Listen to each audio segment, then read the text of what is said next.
काय दुर्दैव आहे शेतकऱ्याचं. कृषी मंत्रीच रमी खेळताना मीटिंग करत आहे.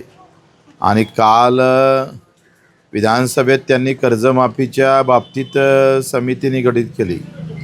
शेतकऱ्यांच्या आत्महत्या होणार नाही याच्यासाठी काय उपाययोजना करू याच्यासाठी समिती गठीत करत आहे. आणि आमचे कृषी मंत्री आता ही 8वी-9वी चूक असेल. यांच्याकडून काय अपेक्षा करायच्या?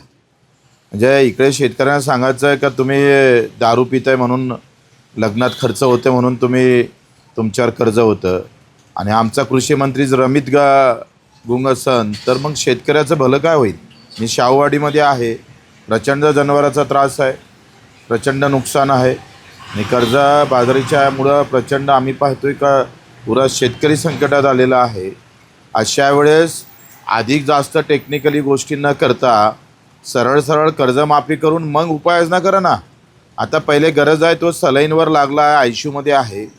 ICUमध्ये पेशंट असताना त्याला आता तातडीच्या औषध उपचाराची गरज आहे. आणि तुम्ही सांगताय का नाही आता आम्ही उपाययोजना शोधू आणि मग पाहिलं तर कर्जमाफीकडे जाऊ. तर जेथपर्यंत कर्जमाफीची घोषणा होत नाही, तारीख निश्चित होत नाही, तोपर्यंत आंदोलन चालू राहील. आणि 24 तारीख पुऱ्या महाराष्ट्रामध्ये प्रचंड ताकदीनं चक्काजाम होईल.